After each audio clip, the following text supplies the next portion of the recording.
ದೇವಭಕ್ತಿಯ ರಹಸ್ಯವು ಮಹತ್ವವುಳ್ಳದ್ದಾಗಿದೆ.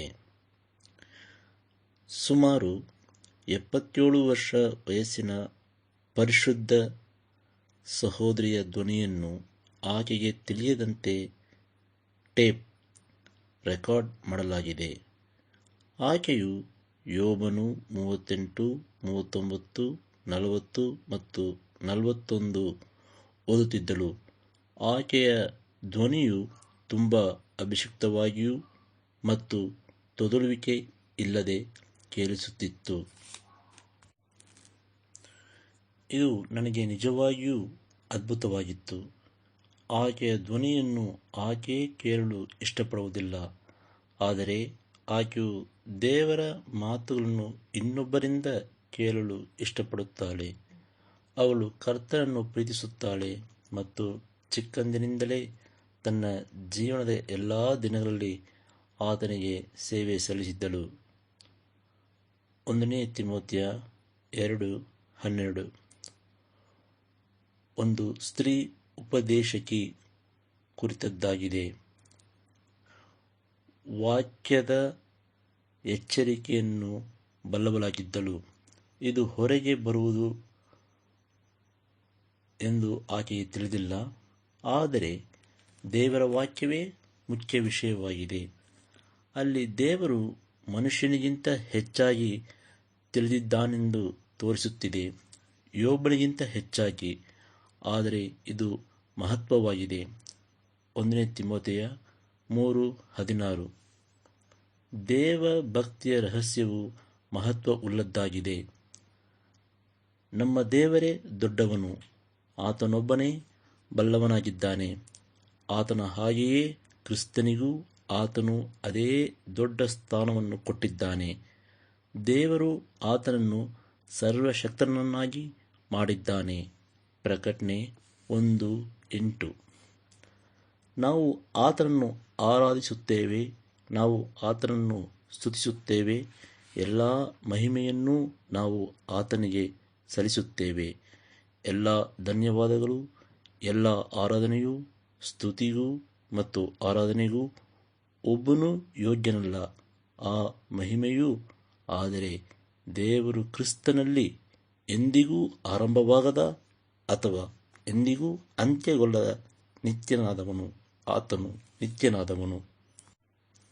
ಆತನು ಮೋಶೆಗೆ ಹೇಳಿದನು, ನಾನು ಇರುವಾತನು, ಇರುವಾತನೇ ಆಗಿದ್ದೇನೆ.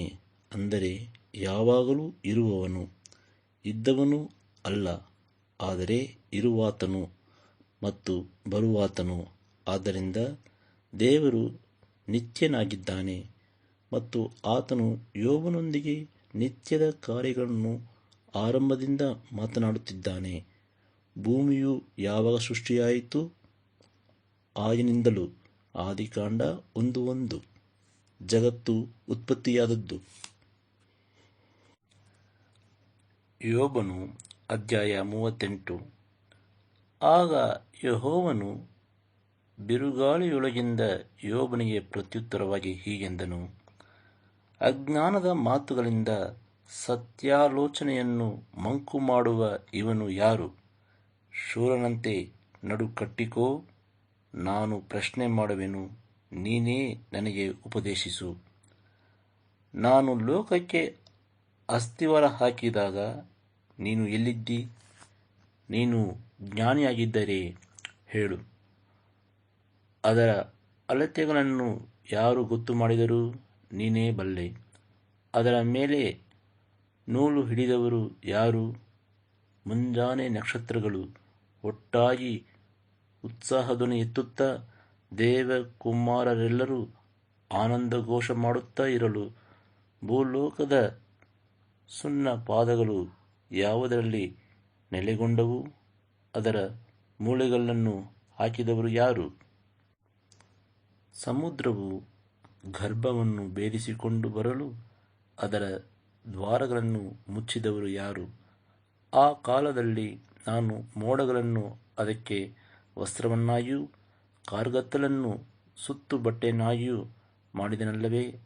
ಇದಲ್ಲದೆ ಸಮುದ್ರಕ್ಕೆ ನನ್ನ ಇಷ್ಟದ ಎಲ್ಲೆಯನ್ನು ಕಟ್ಟಿ ಅಗುಳಿ ಕದಗಳನ್ನು ಹಾಕಿ, ಇಲ್ಲಿಯ ತನಕ ಬರಬಹುದು, ಮೀರಿ ಬರಬೇಡ, ನಿನ್ನ ತೆರೆಗಳ ಹೆಮ್ಮೆಗೆ ಇಲ್ಲೇ ತಡೆಯಾಗುವುದು ಎಂದು ಅಪ್ಪಣೆ ಕೊಟ್ಟೆನು. ನಿನ್ನ ಜೀವಮಾನದಲ್ಲಿ ಬೆಳಗಿಗೆ ಇರತಕ್ಕ ಸ್ಥಳವನ್ನು ಗೊತ್ತು ಮಾಡಿದೆಯಾ? ಭೂಮಿಯ ಅಂಚುಗಳನ್ನು ಹಿಡಿದು ದುಷ್ಟರನ್ನು ಅದರೊಳಗಿಂದ ಒದರಿಬಿಡು ಎಂದು ಉದಯಕ್ಕೆ ಅಪ್ಪಣೆ ಕೊಟ್ಟಿಯಾ? ಮುದ್ರೆ ಒತ್ತಿದ ಜೇಡಿಮಣ್ಣಿನಂತೆ ಬೆಳಗಾಗುವಾಗ ಭೂಮಿಯು ರೂಪಗಾಣುವುದು. ಎಲ್ಲ ವಸ್ತುಗಳು ಮುಂಗೊಂಡು ಹೊದಿಕೆಯೋಪಾದಿಯಲ್ಲಿ ಕಾಣಿಸುವವು ಮತ್ತು ದುಷ್ಟರಿಗೆ ಬೆಳಕಿಲ್ಲವಾಗುವುದು, ಎತ್ತಿದ ಕೈ ಮುರಿಯುವುದು. ಎಂದಾದರೂ ಸಮುದ್ರದ ಬುಗ್ಗೆಗಳೊಳಗೆ ಸೇರಿದ್ದೆಯೋ? ಭೂಮಿಯ ಕೆಳಗಣ ಸಾಗರದ ಗುಪ್ತ ಪ್ರದೇಶಗಳಲ್ಲಿ ತಿರುಗಾಡಿದ್ದೀಯೋ? ಮರಣದ ಬಾವಲುಗಳು ನಿನಗೆ ಗೋಚರವಾದವೋ? ಘೋರಾಂಧಕಾರವಾದ ಕದಗಳನ್ನು ಕಂಡಿಯಾ? ಭೂವಿಸ್ತಾರವನ್ನು ಗ್ರಹಿಸಿದ್ದೀಯೋ? ಇದೆಲ್ಲ ನಿನಗೆ ತಿಳಿದಿದ್ದರೆ ತಿಳಿಸು. ಬೆಳಕಿನ ನಿವಾಸಕ್ಕೆ ಹೋಗುವ ದಾರಿ ಎಲ್ಲಿ? ಕತ್ತಲಿನ ಸ್ವಸ್ಥಳವು ಎಲ್ಲಿ? ನೀನು ಆ ಒಂದೊಂದನ್ನು ಅದರದರ ಪ್ರಾಂತ್ಯಕ್ಕೆ ಕರಕೊಂಡು ಹೋಗಿ ಅವುಗಳ ಮನೆಯ ಹಾದಿಗಳನ್ನು ಕಂಡುಕೊಳ್ಳಬಲ್ಲೆಯಾ? ನಿನಗೆ ತಿಳಿದಿರಬೇಕು, ಆಗಲೂ ಹುಟ್ಟಿದೆಯಲ್ಲವೇ? ನಿನ್ನ ದಿನಗಳ ಸಂಖ್ಯೆ ಬಹಳ ದೊಡ್ಡದು. ನಾನು ಇಕ್ಕಟ್ಟಿನ ಕಾಲಕ್ಕಾಗಿಯೂ ಯುದ್ಧ ಕದನಗಳ ದಿನಕ್ಕಾಗಿಯೂ ಇಟ್ಟುಕೊಂಡಿರುವ ಹಿಮದ ಭಂಡಾರಗಳನ್ನು ಪ್ರವೇಶಿಸಿದ್ದೀಯೋ? ಕಲ್ಮಳೆಯ ಬೊಕ್ಕಸಗಳನ್ನು ನೋಡಿದ್ದೀಯಾ? ಬೆಳಕನ್ನು ಬಾಯಿಸುವುದಕ್ಕೂ ಬಿಸಿಗಾಳಿಯನ್ನು ಭೂಮಿಯ ಮೇಲೆ ವಿಸ್ತರಿಸುವುದಕ್ಕೂ ಮಾರ್ಗವೆಲ್ಲಿ? ನಿರ್ಜನ ಪ್ರದೇಶದಲ್ಲಿಯೂ ಮನುಷ್ಯರೇ ಇಲ್ಲದ ಕಾಡಿನಲ್ಲಿಯೂ ಮಳೆಯನ್ನು ಸುರಿಸಿ ಹಾಲುಬೀಲಾದ ಭೂಮಿಯನ್ನು ತೃಪ್ತಿಪಡಿಸಿ ಹಸಿಯ ಹುಲ್ಲನ್ನು ಬೆಳೆಸಬೇಕೆಂದು ವೃಷ್ಟಿಯ ಪ್ರವಾಹಕ್ಕೆ ಕಾಲುವೆಯನ್ನೂ ಗರ್ಜಿಸುವ ಸಿಳ್ಳಿಗೆ ದಾರಿಯನ್ನು ಯಾರು ಕಡಿದರು? ಮಳೆಗೆ ತಂದೆಯುಂಟೋ? ಮಂಜಿನ ಹನಿಗಳನ್ನು ಪಡೆದವನು ಯಾರು? ಹಿಮದ ಗಡ್ಡೆಯು ಯಾರ ಗರ್ಭದಿಂದ ಹೊರಟಿತು? ಆಕಾಶದ ಇಬ್ಬನಿಯನ್ನು ಯಾರು ಹೆತ್ತರು? ನೀರು ಕಲ್ಲಿನಂತೆ ಗಟ್ಟಿಯಾಗುವುದು, ಸಾಗರದ ಮೇಲ್ಭಾಗವು ಹೆಪ್ಪುಗೊಳ್ಳುವುದು. ನೀನು ಕೃತಿಕೆಯ ಸರಪಣಿಯನ್ನು ಬಿಗಿದು ಮೃಗಶಿರದ ಬಂಧವನ್ನು ಬಿಚ್ಚುವಿಯಾ? ಆಯಾ ಸಮಯದಲ್ಲಿ ನಕ್ಷತ್ರ ರಾಶಿಗಳನ್ನು ಬರಮಾಡುವೆಯೋ? ಸಪ್ತರ್ಷಿಗಳನ್ನು ಪರಿವಾರದೊಡನೆ ನಡೆಸುವೆಯಾ? ಖಗೋಳದ ಕಟ್ಟಳೆಗಳನ್ನು ತಿಳಿದುಕೊಂಡಿದ್ದೀಯೋ? ಅದರ ಆಳಿಕೆಯನ್ನು ಭೂಮಿಯಲ್ಲಿ ಸ್ಥಾಪಿಸಿದ್ದೀಯಾ? ಮೋಡಗಳನ್ನು ಮುಟ್ಟುವಂತೆ ನೀನು ಧ್ವನಿ ಎತ್ತಿದ ಮಾತ್ರಕ್ಕೆ ಹೇರಳವಾದ ನೀರು ನಿನ್ನನ್ನು ಆವರಿಸುವುದೋ? ಸಿಡಿಲುಗಳು ನಿನ್ನ ಅಪ್ಪಣೆಯಂತೆ ಹೋಗಿ ಬಂದು, ಇಗೋ ಬಂದಿದ್ದೇವೆ ಎನ್ನುವವೋ? ಯಾರು ಕಾರ್ಮುಗಿಲಿಗೆ ಜ್ಞಾನವನ್ನು ದಯಪಾಲಿಸಿದರು? ಉತ್ಪಾತಗಳಿಗೆ ವಿವೇಕವನ್ನು ಅನುಗ್ರಹಿಸಿದವರು ಯಾರು? ಜ್ಞಾನದಿಂದ ಯಾರು ಮೇಘಗಳನ್ನು ಲೆಕ್ಕಿಸುವರು? ಆಕಾಶದಲ್ಲಿನ ಬುದ್ದಲಿಗಳನ್ನು ಮಗಚಿಹಾಕಿ ಧೂಳು ಹರಿದು ಒತ್ತಟ್ಟಿಗೆ ಸೇರುವಂತೆಯೂ ಹೆಂಟೆಗಳು ಒಂದಕ್ಕೊಂದು ಅಂಟಿಕೊಳ್ಳುವಂತೆಯೂ ಯಾರು ಮಾಡುವರು? ಗವಿಯಲ್ಲಿ ಮಲಗಿರುವ ಸಿಂಹದ ಆಹಾರಕ್ಕೋಸ್ಕರ ಬೇಟೆಯಾಡುವಿಯಾ? ಪೊದೆಯಲ್ಲಿ ಹೊಂಚು ಹಾಕಿರುವ ಪ್ರಾಯದ ಸಿಂಹಗಳ ಆಶೆಯನ್ನು ತೀರಿಸುವಿಯೋ? ತಮ್ಮ ಮರಿಗಳು ಗುಟುಕಿಲ್ಲದೆ ಅಲೆಯುತ್ತಾ ದೇವರಿಗೆ ಮೊರೆಯಿಡುವಾಗ ಕಾಗೆಗಳಿಗೆ ಆಹಾರವನ್ನು ಯಾರು ಒದಗಿಸುವರು? ಯೋಬನು ಅಧ್ಯಾಯ 39. ಬೆಟ್ಟದ ಮೇಕೆಗಳು ಈಯುವ ಸಮಯವನ್ನು ತಿಳಿದುಕೊಂಡಿದ್ದೀಯೋ? ಹುಳ್ಳೆಗಳ ಹೆರಿಗೆಯನ್ನು ನೋಡಿಕೊಳ್ಳುವಿಯಾ?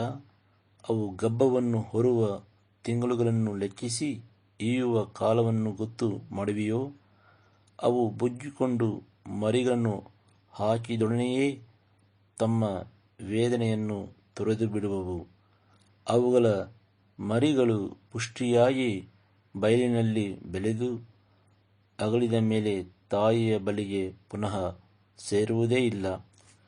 ಕಾಡು ಕತ್ತೆಯನ್ನು ಸ್ವತಂತ್ರವಾಗಿರುವಂತೆ ಯಾರು ಕಲಿಸಿಬಿಟ್ಟರು? ಅದರ ಕಟ್ಟನ್ನು ಬಿಚ್ಚಿದವರು ಯಾರು? ನಾನು ಅಡವಿಯನ್ನು ಅದಕ್ಕೆ ಮನೆಯನ್ನಾಗಿಯೂ ಸೌಲು ಭೂಮಿಯನ್ನು ಅದರ ನಿವಾಸವನ್ನಾಗಿಯೂ ಮಾಡಿದ್ದೇನಷ್ಟೆ. ಅದು ಊರ ಗದ್ದಲವನ್ನು ಧಿಕ್ಕರಿಸಿ ಹೊಡೆಯುವವನ ಕೂಗಾಟವನ್ನು ಕೇಳಿದ್ದೇ ಇಲ್ಲ. ಅದರ ಕಾವಲು ವಿಶಾಲವಾದ ಬೆಟ್ಟಗಳೇ, ಹಸುರು ಎಲ್ಲಿದ್ದರೂ ಅದನ್ನು ಹುಡುಕುತ್ತಲೇ ಇರುವುದು. ಕಾಡು ಕೋಣವು ನಿನ್ನನ್ನು ಸೇವಿಸಲು ಒಪ್ಪಿ ನಿನ್ನ ಗೋದಲಿಯ ಹತ್ತಿರ ತಂಗುವುದೋ? ನೇಗಿಲ ಸಾಲಿಗೆ ತಪ್ಪದಂತೆ ಅದನ್ನು ಹಗ್ಗದಿಂದ ಕಟ್ಟುವಿಯಾ? ಅದು ತಗ್ಗಿನ ಭೂಮಿಯಲ್ಲಿ ನಿನ್ನನ್ನು ಹಿಂಬಾಲಿಸಿ ಕುಂಟೆ ಎಳೆಯುವುದೋ? ಬಲ ಹೆಚ್ಚಾಗಿರುವುದರಿಂದ ಅದರಲ್ಲಿ ನಂಬಿಕೆಯಿಟ್ಟು ನಿನ್ನ ಕೆಲಸವನ್ನು ಅದಕ್ಕೆ ಒಪ್ಪಿಸಿಬಿಡುವೆಯೋ? ಅದು ನಿನ್ನ ಕಣದಲ್ಲಿ ಕಾಳನ್ನು ಕೂಡಿಸಿ ನಿನ್ನ ಬೆಳೆಯನ್ನು ಹೊತ್ತುಕೊಂಡು ಬರುವುದೆಂದು ಭರವಸೆ ಬಿಡುವಿಯಾ? ಉಷ್ಟ್ರ ಪಕ್ಷಿಯ ಪಕ್ಷವು ಸಂತೋಷದಿಂದ ಬಡಿದಾಡುವುದು, ಆದರೆ ಅದರ ರೆಕ್ಕೆ ಗರಿಗಳಿಗೆ ಪ್ರೀತಿಭಾವವುಂಟೋ? ಅದು ತನ್ನ ಮೊಟ್ಟೆಗಳನ್ನು ಭೂಮಿಯಲ್ಲಿಟ್ಟುಬಿಟ್ಟು ಧೂಳಿನಿಂದಲೇ ಅವುಗಳಿಗೆ ಕಾವು ಕೊಡಿಸುವುದಲ್ಲವೇ? ಕಾಲಿನಿಂದ ಮೆಟ್ಟಿಯಾರು ಕಾಡು ಮೃಗ ತುಳಿದಿತು ಎಂದು ನೆನೆಸುವುದೇ ಇಲ್ಲ. ತನ್ನ ಮರಿಗಳನ್ನು ತನ್ನವುಗಳೆಂದೆಣಿಸದೆ ಬಾಧೆಗೊಳಪಡಿಸುವುದು. ತನ್ನ ಹೆರಿಗೆ ನಿಷ್ಫಲವಾದರೂ ಅದಕ್ಕೆ ಏನೂ ಚಿಂತೆಯಿಲ್ಲ. ದೇವರು ಅದಕ್ಕೆ ಜ್ಞಾನವನ್ನು ಮರೆಮಾಡಿ ವಿವೇಕವನ್ನು ದಯಪಾಲಿಸದೆ ಇದ್ದಾನಷ್ಟೆ. ಅದು ರೆಕ್ಕೆ ಬಡಿಯುತ್ತಾ ನೀಳವಾಗಿ ಓಡುವ ಸಮಯದಲ್ಲಾದರೂ ಕುದುರೆಯನ್ನೂ ಸವಾರನನ್ನೂ ಹೀಯಾಳಿಸುವುದು. ನೀನು ಕುದುರೆಗೆ ಶಕ್ತಿಯನ್ನು ಕೊಟ್ಟು ಅದರ ಕೊರಳಿಗೆ ಅದರ ಆಟವನ್ನು ಸುತ್ತಿಸಿದೆಯೋ? ಅದು ಮಿಡತೆಯ ಹಾಗೆ ಕುಪ್ಪಳಿಸಿ ಹಾರುವಂತೆ ಮಾಡಿದೆಯಾ? ಅದರ ಕೆನೆತದ ಪ್ರತಾಪವು ಭಯಂಕರವಾಗಿದೆ. ಅದು ತಗ್ಗಿನ ನೆಲವನ್ನು ಕೆರೆದು ತನ್ನ ಬಲಕ್ಕೆ ಹಿಗ್ಗಿ ಸನ್ನಾಹದ ಸೈನ್ಯವನ್ನು ಎದುರಿಸಲು ಹೋಗುವುದು. ಅದು ಕಳವಳಗೊಳ್ಳದೆ ಖಡ್ಗಕ್ಕೆ ಹಿಂದೆಗೆಯದೆ ಭಯವನ್ನು ತಾತ್ಸಾರ ಮಾಡುವುದು. ಬತ್ತಳಿಕೆಯೂ ಥಳಥಳಿಸುವ ಭರ್ಜಿಯೂ ಈಟಿಯೂ ಅದರ ಮೇಲೆ ಜನಿಸುವವು. ಅದು ತುತ್ತೂರಿಯ ಶಬ್ದವನ್ನು ಕೇಳಿದರೂ ನಿಲ್ಲದೆ ಉಗ್ರತೆಯಿಂದ ಕಂಪಿಸುತ್ತಾ ನೆಲವನ್ನು ನುಂಗಿಬಿಡುವುದೋ ಎಂಬಂತೆ ಓಡುವುದು. ತುತ್ತೂರಿಯೂದಿದಾಗೆಲ್ಲ ಆಹಾ ಎಂದುಕೊಂಡು ಕಾಳಗ, ಆರ್ಭಟ, ಸೇನಾಪತಿಗಳ ಗರ್ಜನೆ ಇವುಗಳನ್ನು ದೂರದಲ್ಲಿದ್ದರೂ ಮೂಸಿ ನೋಡಿ ತಿಳಿಯುವುದು. ಗಿಡಗವು ತನ್ನ ರೆಕ್ಕೆಗಳನ್ನು ಹರಡಿ ತೆಂಕನ ದಿಕ್ಕಿಗೆ ಹಾರುವುದು ನಿನ್ನ ವಿವೇಕದಿಂದಲೋ? ಹದ್ದು ಮೇಲಕ್ಕೆ ಹಾರಿ ಉನ್ನತದಲ್ಲಿ ಗೂಡು ಮಾಡುವುದು ನಿನ್ನ ಅಪ್ಪನೆಯಿಂದಲೋ? ಅದಕ್ಕೆ ಬಂಡೆಯೇ ನಿವಾಸವು. ಅದು ಶಿಲಾಶಿಖರದಲ್ಲಿಯೂ ದುರ್ಗದಲ್ಲಿಯೂ ತಂಗುವುದು. ಅಲ್ಲಿಂದಲೇ ಬೇಟೆಯನ್ನು ನೋಡುತ್ತಾ ದೂರದಲ್ಲಿದ್ದರೂ ಅದನ್ನು ಕಂಡುಹಿಡಿಯುವುದು. ಅದರ ಮರಿಗಳು ರಕ್ತವನ್ನು ಕುಡಿಯುವವು. ಹತರಿದ್ದಲ್ಲಿ ಹದ್ದು. ಯೋಬನು 40ನೇ ಅಧ್ಯಾಯ. ಇದಲ್ಲದೆ ಯೆಹೋವನು ಯೋಬನಿಗೆ, ಆಕ್ಷೇಪಕನು ಸರ್ವಶಕ್ತನ ಸಂಗಡಲೂ ವ್ಯಾಜ್ಯವಾಡುವನೋ? ದೇವರೊಂದಿಗೆ ವಿವಾದ ಮಾಡುವವನು ಇದಕ್ಕೆಲ್ಲ ಉತ್ತರ ಕೊಡಲಿ ಎಂದು ಹೇಳಿದನು. ಆಗ ಯೋಬನು, ಅಯ್ಯೋ, ನಾನು ಅಲ್ಪನೇ ಸರಿ. ನಿನಗೆ ಪ್ರತ್ಯುತ್ತರವಾಗಿ ಏನು ಹೇಳಲಿ? ಬಾಯ ಮೇಲೆ ಕೈಯಿಟ್ಟುಕೊಳ್ಳುವೆನು. ಒಂದು ಸಾರಿ ಮಾತಾಡಿದ್ದೇನೆ, ಪ್ರತಿವಾದ ಮಾಡಲಾರೆನು. 2 ಸಲ, ಹೌದು, ಇನ್ನೇನು ನುಡಿಯಲೊಲ್ಲೆನು ಎಂದು ಯೆಹೋವನಿಗೆ ಹೇಳಿದನು. ಆಮೇಲೆ ಯೆಹೋವನು ಬಿರುಗಾಳಿಯೊಳಗಿಂದ ಯೋಬನಿಗೆ ಪ್ರತ್ಯುತ್ತರವಾಗಿ ಹೀಗೆಂದನು, ಶೂರನಂತೆ ನಡುಕಟ್ಟಿಕೋ, ನಾನು ಪ್ರಶ್ನೆ ಮಾಡುವೆನು, ನೀನೇ ನನಗೆ ಉಪದೇಶಿಸು. ಏನು, ನನ್ನ ನೀತಿಯನ್ನು ಖಂಡಿಸಿಬಿಡುವೆಯಾ? ನಿನ್ನ ನ್ಯಾಯವನ್ನು ಸ್ಥಾಪಿಸಿಕೊಳ್ಳಲಿಕ್ಕೆ ನನ್ನನ್ನು ಕೆಟ್ಟವನೆಂದು ನಿರ್ಣಯಿಸುವೆಯೋ? ನಿನ್ನ ಕೈಯು ದೇವರ ಕೈಯು ಸಮವೋ? ದೇವರ ಧ್ವನಿಯಂತೆ ಗುಡುಗಬಲ್ಲಿಯಾ? ನಿನ್ನನ್ನು ನೀನೇ ಮಹಿಮೆ ಘನತೆಗಳಿಂದ ಭೂಷಿಸಿಕೊಂಡು ಪ್ರಭಾವ ಮಹತ್ತುಗಳನ್ನು ಧರಿಸಿಕೋ. ತುಂಬಿ ತುಳುಕುವ ನಿನ್ನ ಕೋಪವನ್ನು ಎರಚಿ ಪ್ರತಿಯೊಬ್ಬ ಗರ್ವಿಷ್ಠನ ಮೇಲೆ ಕಣ್ಣಿಟ್ಟು ಅವನನ್ನು ತಗ್ಗಿಸು. ಪ್ರತಿಯೊಬ್ಬ ಗರ್ವಿಷ್ಠನ ಮೇಲೆ ಕಣ್ಣಿಟ್ಟು ಕುಗ್ಗಿಸಿ ದುಷ್ಟರನ್ನು ತಟ್ಟನೆ ಕೆಡವಿಬಿಡು. ಅವರನ್ನು ಒಟ್ಟಿಗೆ ಧೂಳಿನಲ್ಲಡಗಿಸಿ ಅಂಧಕಾರ ಲೋಕದಲ್ಲಿ ಅವರ ಮುಖಕ್ಕೆ ಮುಸುಕು ಹಾಕು. ಹೀಗಾದರೆ ನಿನ್ನ ಬಲಭುಜವು ನಿನ್ನನ್ನು ರಕ್ಷಿಸಬಲ್ಲದೆಂದು ನಾನೇ ನಿನ್ನನ್ನು ಹೊಗಳುವೆನು. ನಿನ್ನಂತೆ ನನ್ನ ಸೃಷ್ಟಿಯಾಗಿರುವ ನೀರಾನೆಯನ್ನು ನೋಡು. ಎತ್ತಿನ ಹಾಗೆ ಹುಲ್ಲನ್ನು ಮೇಯುವುದು. ಇಗೋ, ಅದರ ಬಲವು ಸೊಂಟದಲ್ಲಿಯೂ ಅದರ ಶಕ್ತಿಯು ಹೊಟ್ಟೆಯ ನರಗಳಲ್ಲಿಯೂ ಸೇರಿಕೊಂಡಿವೆ. ತನ್ನ ಬಾಲವನ್ನು ದೇವದಾರುವಿನ ಮರದಂತೆ ಬಾಗಿಸುವುದು. ಅದರ ತೊಡೆಯ ನರಗಳು ಹೆಣೆದುಕೊಂಡಿವೆ. ಅದರ ಮೂಳೆಗಳು ತಾಮ್ರದ ನಳಗಳಂತೆಯೂ ಅದರ ಎಲುಬುಗಳು ಕಬ್ಬಿಣದ ಹಾರೆಗಳಂತೆಯೂ ಇರುವವು. ಅದು ದೇವರ ಸೃಷ್ಟಿಗಳಲ್ಲಿ ಮುಖ್ಯವಾದದ್ದು. ಅದನ್ನು ನಿರ್ಮಿಸಿದವನು ಅದಕ್ಕೆ ಕೋರೆ ಹಲ್ಲೆಂಬ ಶಸ್ತ್ರವನ್ನು ಒದಗಿಸಿದ್ದಾನೆ. ಗುಡ್ಡಗಳು ಅದಕ್ಕೆ ಮೇವನ್ನು ಕೊಡುವವು. ಕಾಡು ಮೃಗಗಳೆಲ್ಲ ಅಲ್ಲಿ ಆಡುತ್ತಿರುವವು. ಎಲಚಿ ಗಿಡಗಳ ಕೆಳಗೂ ಆಪಿನ ಮರೆಯಲ್ಲಿಯೂ ಜವುಗು ಭೂಮಿಯಲ್ಲಿಯೂ ಮಲಗಿಕೊಳ್ಳುವುದು.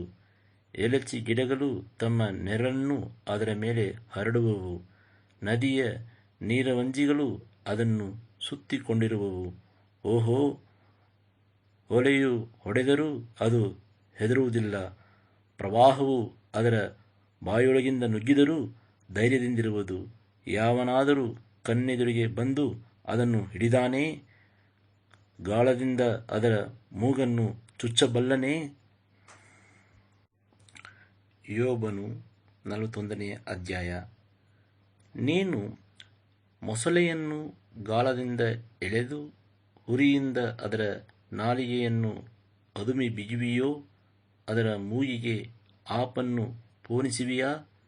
ದವಡೆಗೆ ಮುಳ್ಳನ್ನು ಚುಚ್ಚುವಿಯಾ? ಅದು ನಿನಗೆ ಬಹಳವಾಗಿ ವಿಜ್ಞಾಪಿಸುವುದೋ? ನಿನ್ನ ಸಂಗಡ ಸವಿ ಮಾತಾಡಿತೇ? ಅದನ್ನು ನೀನು ಸದಾ ಆಳಾಗಿ ಸೇರಿಸಿಕೊಳ್ಳುವಂತೆ ನಿನ್ನೊಂದಿಗೆ ಒಪ್ಪಂದ ಮಾಡಿಕೊಳ್ಳುವುದೋ? ಅದನ್ನು ಪಕ್ಷಿಯಂತೆ ಆಡಿಸುವಿಯಾ? ನಿನ್ನ ಹುಡುಗಿಯರ ವಿನೋದಕ್ಕಾಗಿ ಅದನ್ನು ಕಟ್ಟುವಿಯಾ? ಪಾಲುಗಾರರಾದ ಬೆಸ್ತರು ಅದನ್ನು ವ್ಯಾಪಾರಕ್ಕೆ ಇಡುವರೋ? ವರ್ತಕರಿಗೆ ಹಂಚಿ ಮಾರುವರೋ? ಅದರ ಚರ್ಮವನ್ನೆಲ್ಲ ಕೊಂಡಿಗಳಿಂದಲೂ ತಲೆಯನ್ನೆಲ್ಲ ಮೀನಿನ ಈಟಿಗಳಿಂದಲೂ ಚುಚ್ಚಬಲ್ಲಿಯಾ? ಅದರ ಮೇಲೆ ಕೈಹಾಕಿ ನೋಡು. ಆ ಜಗಳವನ್ನು ನೆನೆಸಿಕೊಂಡರೆ ನೀನು ಮತ್ತೆ ಅದನ್ನು ಮುಟ್ಟುವುದೇ ಇಲ್ಲ. ಆಹಾ, ಅದನ್ನು ಹಿಡಿಯಬೇಕೆಂಬ ನಿರೀಕ್ಷೆಯೂ ವ್ಯರ್ಥ. ಹಿಡಿಯ ಬಂದವನು ನೋಡಿದ ಮಾತ್ರಕ್ಕೆ ಬಿದ್ದು ಹೋಗುವನು.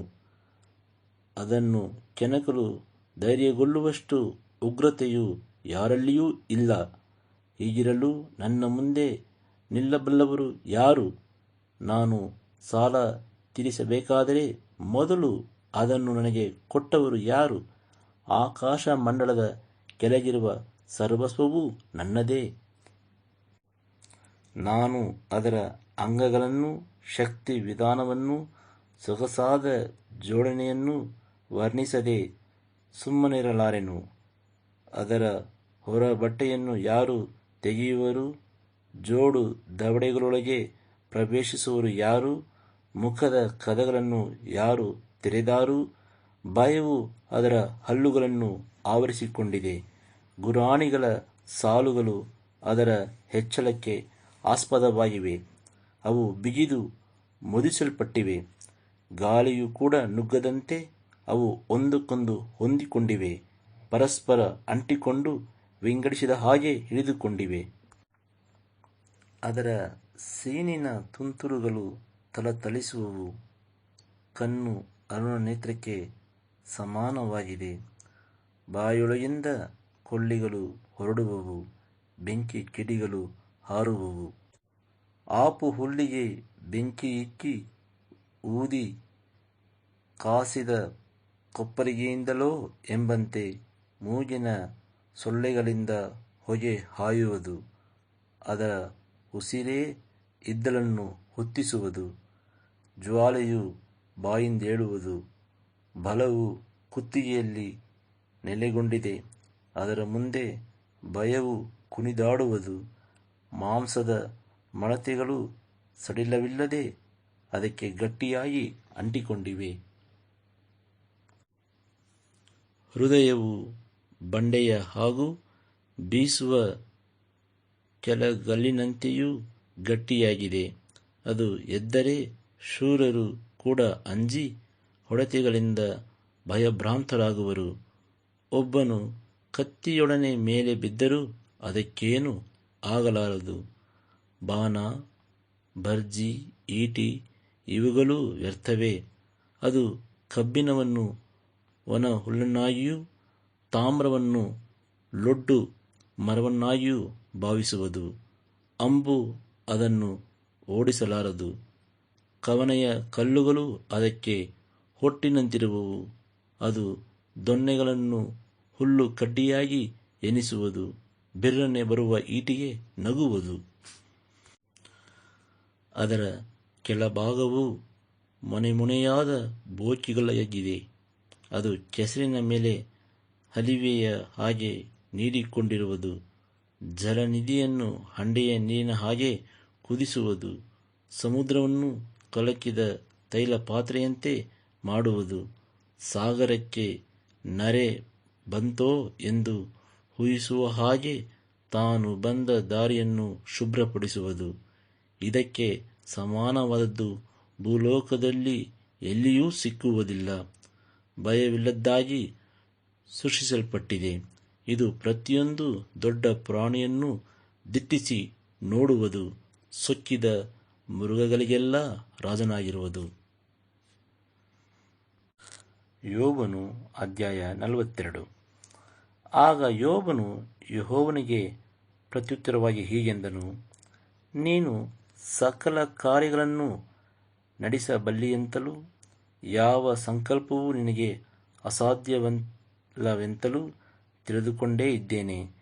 ಜ್ಞಾನವಿಲ್ಲದೆ ಸತ್ಯಾಲೋಚನೆಯನ್ನು ಮಂಕು ಮಾಡುವ ಇವನು ಯಾರು ಎಂಬ ನಿನ್ನ ಮಾತಿನಂತೆ ನಾನು ತಿಳಿಯದ ಸಂಗತಿಗಳನ್ನು, ನನಗೆ ಗೊತ್ತಿಲ್ಲದ ಬುದ್ಧಿಗೆ ಮೀರಿರುವ ಅದ್ಭುತಗಳನ್ನು ಕುರಿತು ಮಾತಾಡಿದ್ದೇನೆ. ದಯಮಾಡಿ ಕೇಳು, ನಾನೇ ಮಾತಾಡುವೆನು, ನಾನು ಪ್ರಶ್ನೆ ಮಾಡುವೆನು, ನೀನೇ ನನಗೆ ಉಪದೇಶಿಸು ಎಂದು ಅಪ್ಪಣೆ ಕೊಟ್ಟಿಯಷ್ಟೇ. ಕಿವಿಯಿಂದ ನಿನ್ನ ವಿಷಯವನ್ನು ಕೇಳಿದ್ದೆನು, ಈಗಲಾದರೂ ನಿನ್ನನ್ನೇ ಕಣ್ಣಾರೆ ಕಂಡೆನು. ಆದ ಕಾರಣ ನಾನು ಆಡಿದ್ದನ್ನು ತಿರಸ್ಕರಿಸಿ ಧೂಳಿಯಲ್ಲಿಯೂ ಬೂದಿಯಲ್ಲಿಯೂ ಕುಳಿತು ಪಶ್ಚಾತ್ತಾಪಪಡುತ್ತೇನೆ.